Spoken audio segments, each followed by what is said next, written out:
Welcome to Healthy Living. I'm Lori Johnson. We've been following the progress of potential treatments for COVID-19. About 200 drugs are being tested, including leronlimab. Meet Samantha, who says it saved her life. Samantha Motet tested positive for COVID-19 in March. 2 weeks later, she appeared near death in an intensive care unit. I had moments of, gosh, 55 years went by so fast. I'm not going to see my children again. I'm not going to see my parents, my future grandchildren. As a liver transplant recipient, Samantha was considered high risk for complications. Her doctor tried a number of experimental drugs without success. She certainly had not improved. So she had been on the ventilator for several days already, and her condition was still critical and not improving at that point. So I thought that we didn't have much to lose. Then he injected her with leronlimab, a drug originally developed to treat HIV. About a day or 2 days later, the amount of oxygen she required on the ventilator started to go down. So the amount of oxygen being exchanged in her lungs started to improve. And then a couple more days later, she was actually able to get off the ventilator. And then what happened to her? Then she went home. It was my last hope. And if it were not for that drug, I truly would not be here today. Dr. Yang has also given leronlimab to several other patients. Yes. How'd they do? It's been a mixture, and many of them have improved. Not everyone. Leronlimab is a monoclonal antibody designed to calm the often deadly cytokine storm, an extreme immune system overreaction. If we can stop the death, this is just the flu. It won't do anything. The whole country can be reopened and everybody's going to be safe if this works the way we think. The FDA designated leronlimab as an emergency investigational new drug. That requires the physician personally to contact the FDA, produce certain types of information, and get approval.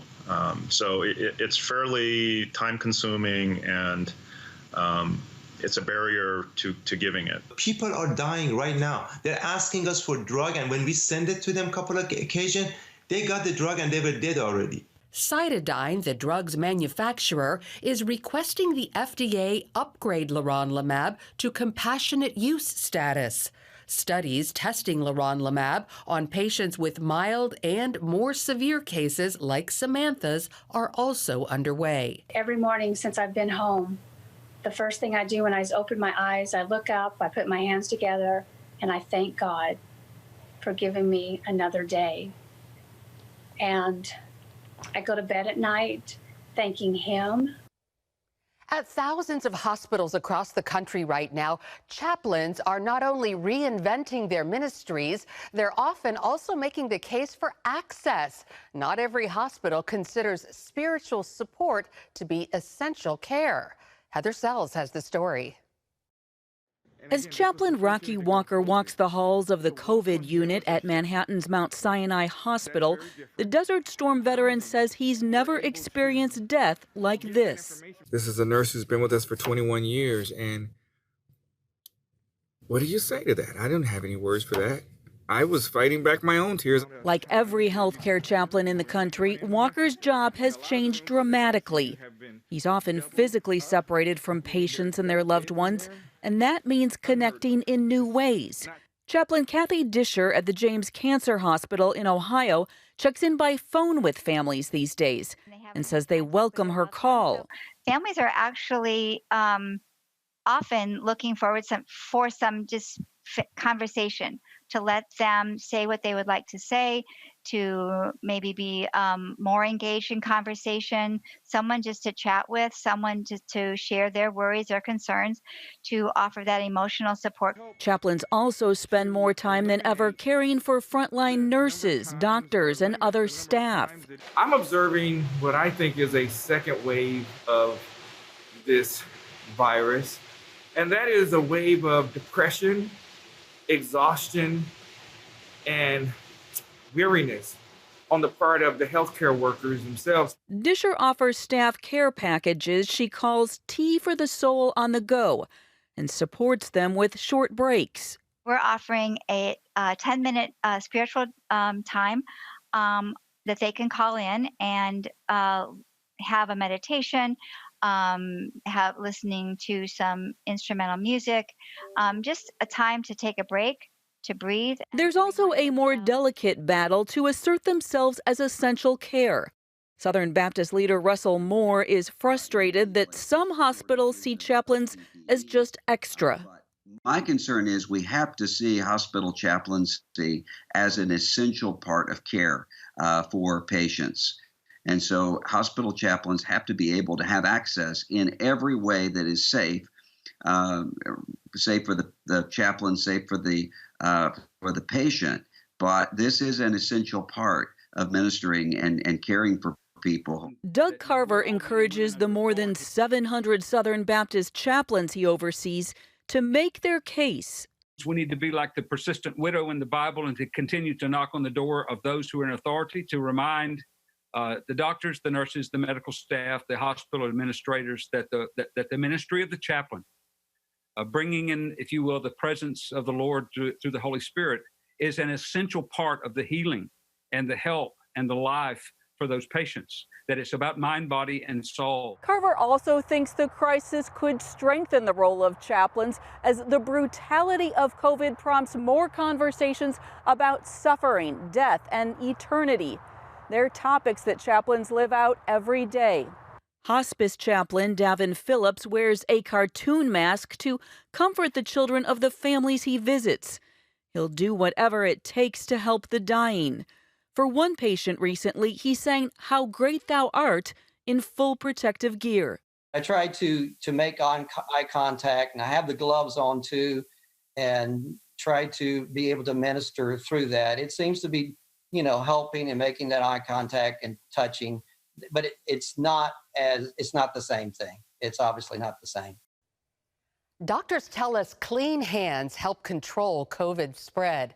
Chris Mitchell shows us a new invention that helps. It's called Soapy, a smart hygiene device designed to change the way people wash their hands. We're giving you the right environment to wash your hands and the right technology to do it.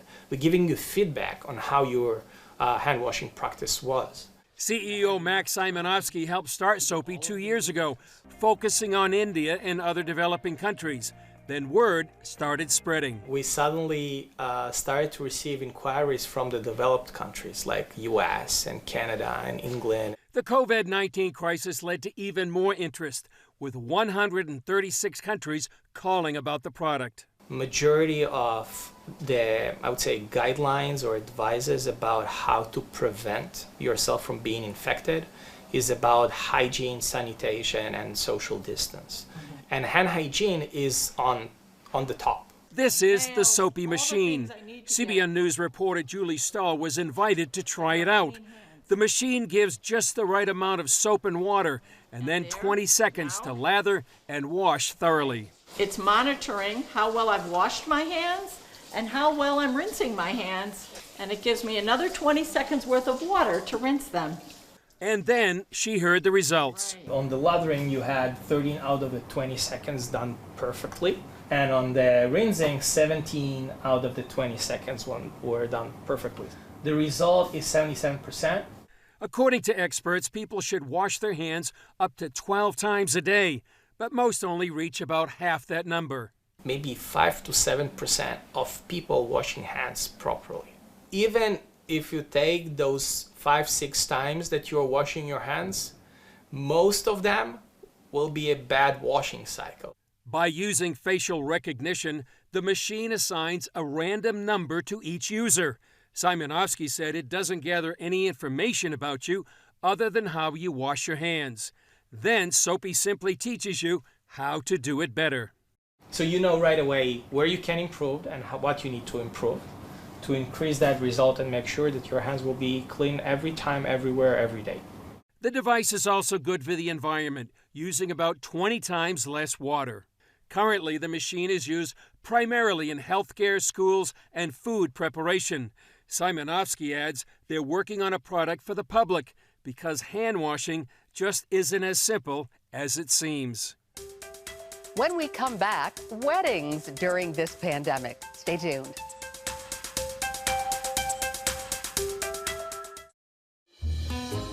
Daddy? Yeah, buddy? How many nickels are in a dollar? There are 20 nickels in a dollar. How do birds fly? Does milk really make my bones stronger? Yeah. Daddy, when we die, will we go to heaven? Do you have the answer to life's biggest question? Call the 700 Club. We'll help you find answers to the important questions life brings your way.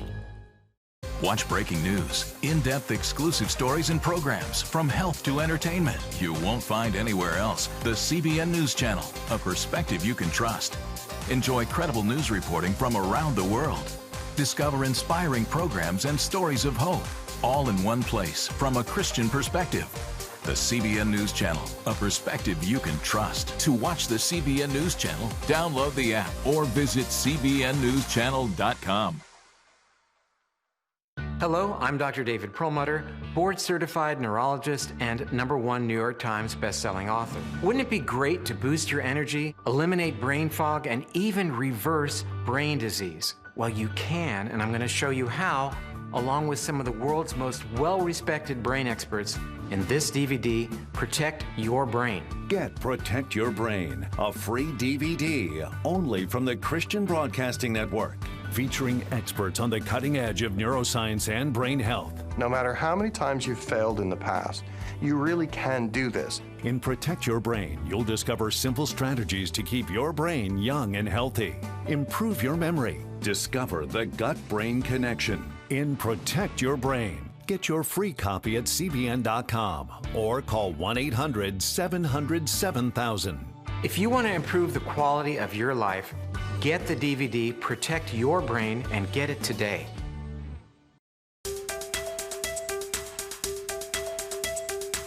Commercial fishermen have taken a hit during this pandemic. Mark Martin shows us how some are trying to stay afloat. It's a quiet scene these days at LD Amory & Company in Hampton, Virginia. The normally bustling wholesale seafood packer is struggling. About 80% of the product we pack here ends up in restaurants. And so far, we have no markets for our products right now, and it's been very difficult. To try to keep some fishermen on the water and employees on the job, Amory tells CBN News the company is exploring new markets everywhere they can. One example is curbside wholesale seafood sales. It's helping. It's a far cry from what our monthly sales should be, but it is helping keep the doors open. For 4 generations and 103 years, the Amory family has run this wholesale seafood company. It survived a tornado and a fire. Mead Amory is not sure it will make it through the global pandemic. That's a real good question. Based on the numbers from last month, if we can't get back to 100% in the next 30 days, I don't know if we will make it. Amory says the company successfully benefited from the Paycheck Protection Program, but adds that might not keep the nearly 100 full-time and seasonal employees working. The payroll protection plan has been a great idea to get it out there and get some money into businesses quickly, but that alone won't keep some businesses open. An internal memo from the Virginia Marine Resources Commission, shared with the Daily Press, states potential revenue loss at close to $70 million from March through June because of an almost 90% drop in market demand. When CBN News reached out to interview the commissioner, he was unavailable. And it's not just an issue for commercial fishing. The recreational side is also taking a hit from the pandemic. Case in point, David Wright, owner of High Hope Sport Fishing Charters. Once we lose these days and that calendar day has clicked off, we're never going to get it back. Wright estimates that because of the coronavirus, he hasn't been able to book about 20 groups, which is a potential loss of as many as 160 customers and thousands of dollars. Alexis Rabin of Rudy Tours, a tourboat operator and manager of the Virginia Beach Fishing Center, says business came to a halt around mid-March. So it's been very difficult for us. Typically, springtime is quite busy. We have a lot of visitors that come into the area, so that's been non-existent. We haven't been able to really bring in any revenue, so I know that that's been tough for everyone overall, but it's definitely been a hard hit for us as well. Back in Hampton, Meade Amory is hoping for a miracle. Well, there's without a doubt that prayer helps, and we'll take all the help we can get right now. Many engaged couples postponed their weddings until the pandemic is over. But as Charlene Aaron shows us, some chose to do it now. According to the wedding planning site The Knot, some 20 to 30,000 weddings happen each weekend in the U.S., with most planned for April, May, and June. This year, due to COVID-19, many are postponing their big day, while others say it's a great time to get hitched. As a little girl, Tara Lynn Hilbert of Chesapeake, Virginia, dreamed of her wedding day. Once engaged, she started planning, wanting every detail to be perfect. We had been engaged for 2 years. So we invited 260 people. We planned this wedding for 2 years. Like so many couples, when the outbreak began, Tara Lynn and her fiance Dane were forced to ditch their original plans. I was disappointed. It is so much planning that's involved in it, and you're looking forward to it for so long, you know. But after I realized there's nothing we can do about it, so where can we go from here? The short answer, stay the course. So on May 2nd, their planned wedding date, Tara Lynn and Dane tied the knot in their front yard. It was definitely different. Just wore a nice little white dress, walked out of my house down the driveway to my future husband, and just seeing my family there, it was not as planned, but it was still romantic and intimate. Across the country, other brides are doing the same. I've actually had 4 friends that have had to either postpone or cancel their wedding. Most of them are still ending up getting married on the day that they were planning and then having a celebration later on. Candace Rausch specializes in making brides beautiful for their special day. As a professional makeup artist, she knows firsthand the impact on the normally bustling beauty industry. Around about this time, I would be so busy with clients, weddings, graduations, prom, you name it. This season has been unprecedented. I have postponed 29 brides from March until August. As the virus unfolds, Rebecca and Patrick Manning decided against waiting. Engaged on April 19th, they decided to tie the knot a week later. We thought about the second wave or whatever and how long it would be before we could get actually married. And we really didn't want to do that. Standing on a dock in the backyard of Rebecca's parents, they exchanged vows in front of family and friends, while others watched online. We had people Zooming in to watch it.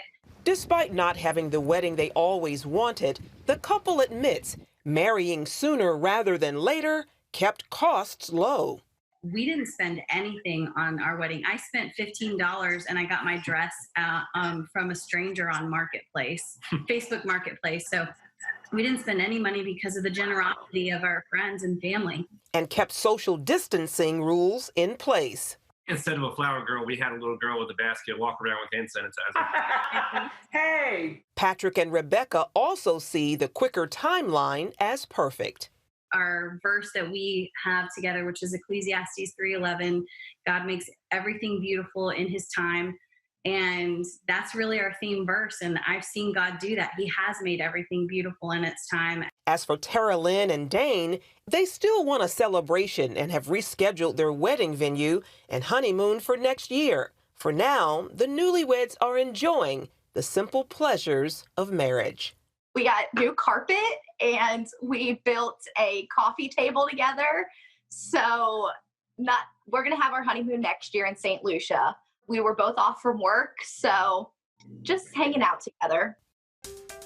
We've shown you how the wedding industry and fishing industry are dealing with the pandemic. When we come back, a look at You Pick Farms after this.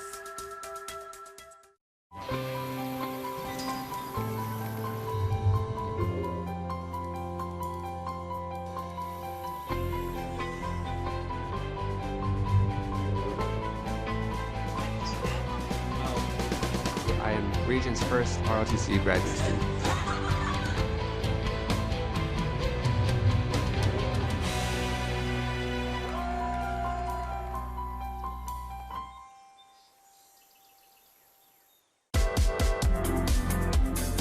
Meet the pastors who are preaching the gospel in a fresh, fearless way.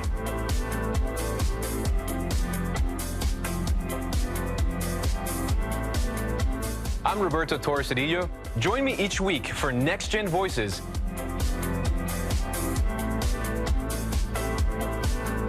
And watch God transform a generation.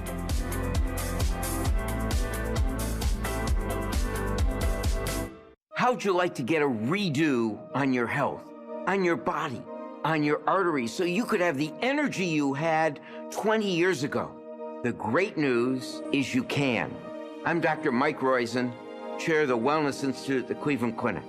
I've written 4 New York Times bestsellers. But even better than having to read all that, you can listen to this DVD and watch it. Protect your heart? Yes, you can. Here's how. Go to CBN.com or call 1-800-700-7000 for your free copy of Protect Your Heart. Let the medical experts show you their new discoveries on how to avoid heart disease and even reverse it. Easy steps to uncover the hidden dangers in your medicine cabinet, reduce stress, and get a complete do-over for your health. Call 1-800-700-7000. That's 1-800-700-7000. Or go to CBN.com to claim your free copy of Protect Your Heart.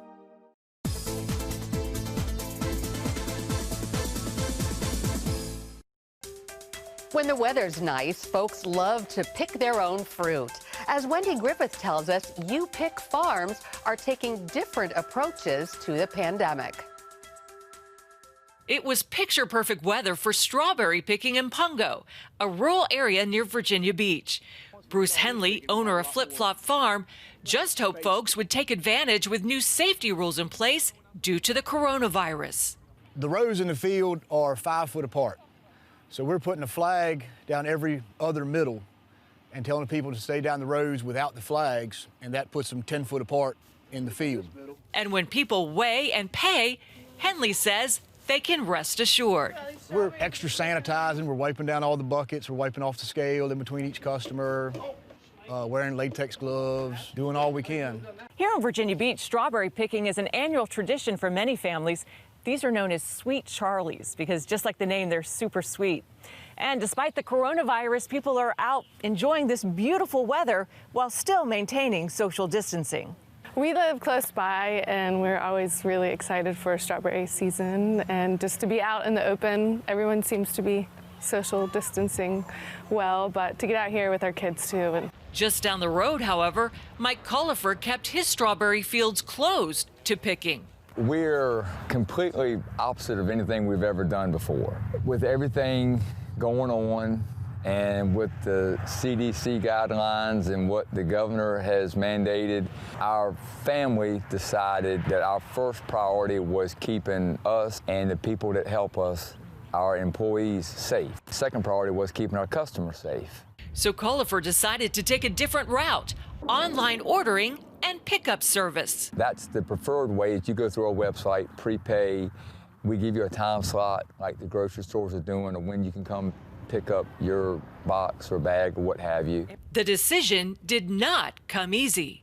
We feel bad that we're depriving people of the opportunity to come and pick, and it's costing us money because, you know, most people want to do that, so we know we're losing business, but you have to do with what you're comfortable with, and this is all we're comfortable with right now. Another problem for both farmers is manual labor.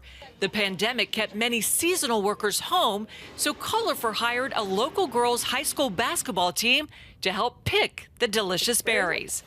And he said that we can come out here and pick strawberries while social distancing and getting paid. So I was like, yeah, count me in, because I work at a restaurant as well, and I can't work right now. Meanwhile, back at Flip Flop Farm, Michelle and her daughter Neely picked enough strawberries to go around. Today we wanted to get out of the house because we've been cooped up for so long with this social distancing, and we wanted to pick some strawberries so we can send some joy to some of our friends. What are you personally going to do with your strawberries? We are going to cut these up and make our homemade whipping cream and make shortcake. And that is a sweet ending to this story. When we come back, a word for parents of young children after this.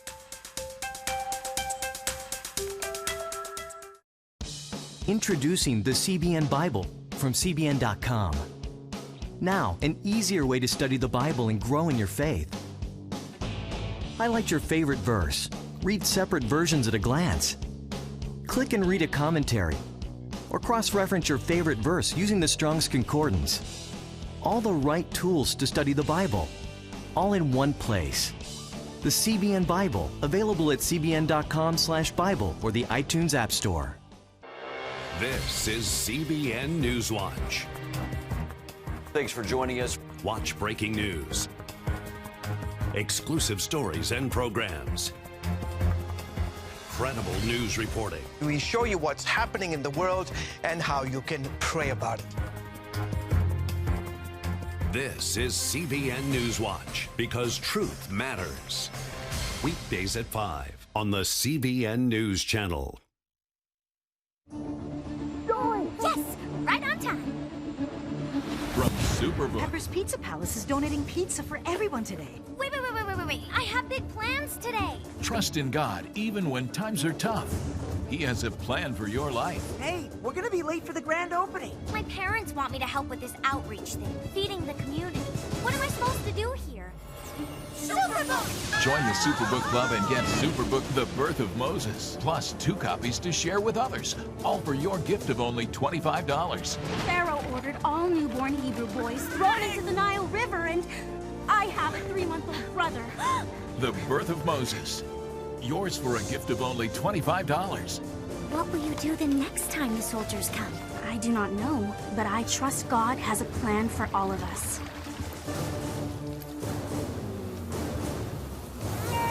Superbook Club members, free streaming for seasons 1, 2, and 3 is now available. The American Academy of Pediatrics wants parents to know it's important for their children to stay connected with their doctor. They say even if your youngster isn't sick, you should still take him or her to the pediatrician for immunizations, hearing and vision screenings, growth checkups, and other health concerns. Sometimes this can be done using telemedicine. Many pediatricians are taking steps to make sure it's as safe as possible for visits that need to happen in person, like having newborns come in early in the day. Although many of us have drastically reduced our activities and contact with people outside our homes, pediatricians say growing children still need their regular checkups. And that's all the time we have for now. Thanks for joining us for this edition of Healthy Living. We'll see you again next time.